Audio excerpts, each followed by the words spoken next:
I heard you were asked this, and the answer is somewhat surprising. You're drafting. I don't know what position to put you in. Maybe I guess I put you number 1 overall, and you get the choice: Joe Burrow or Tua Tagovailoa. Which way do you go?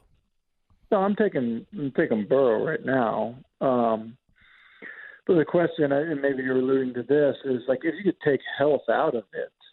Look, you look at what Tua did in 2 seasons, as the starter, and then you look at kind of how he came on the scene. The fact that he came in and took a job based on kind of what he would do day in and day out, and what he had shown as a passer.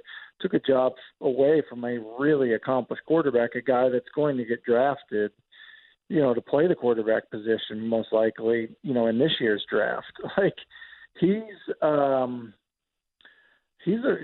like if you could take the injury situation out of it, he's a really special player in terms of how good he was. You go look at his first year as a starter and just the kind of the ball location and accuracy that we're so enamored with Joe Burrow.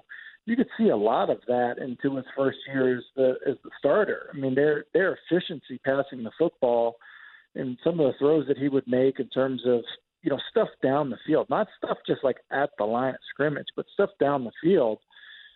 I just your body of work is a little bit bigger, and so while Burrow's year this season was so remarkable, I think when you have 2 remarkable seasons, that to me would mean more. What about your anti-lefty bias? In the hallways, you're always telling me what you think about lefty quarterbacks, and I don't. True. I mean, I did. I was teammates with Mark Brunell, and I will tell you, like, I don't even know how people coached him. I mean, it just doesn't even look right. I think my aunt growing up, or it was my grandma, somebody in my family, or it was my best buddy's mom was like, if you're left-handed, then you're just not right. There's just something wrong with you. I will tell you this, and this does happen. If you have an older coach, a coach that's been, used to calling plays, and this did happen when I was with the Redskins and Brunell was a starter.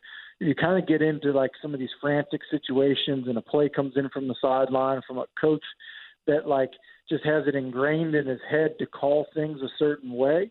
Like I'll never forget, we had a third and 18 against Chicago, and we basically are rolling Brunell out to his right. Like the call goes in to him, and he I'm standing down the sidelines. He looks over at me, like shakes his hands and like puts his arms up, like do we not know that I'm a lefty? Hey, we did this on the show, Tim, a few weeks ago. The stats are really weird. Like there's so few. The number of lefty quarterbacks in the NFL does not measure up to the number of lefties in society. You know what I'm saying? Like it's disproportionate. There's not enough. I mean, there's lefty pitchers, obviously. So why so many lefty quarterbacks don't make it to the NFL? There should be more, is the point.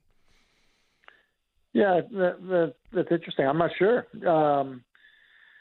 Because obviously there's been guys that have had success. I mean, you take Steve Young and you think Michael Vick. I mean, there's lefties that have had Boomer Esiason. I mean, there's plenty of lefties that have had success. Yeah, and right. I do think that there is something to, one guy plays the position. It's not like you're, a receiver group or an offensive line group, and so you're choosing one guy. And there was probably a period of time where it was strange to have a left-handed quarterback. I mean, just a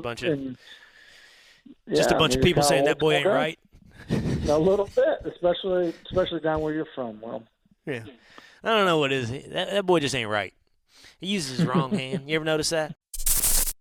Thank you for watching ESPN on YouTube. For live streaming sports and premium content, subscribe to ESPN+.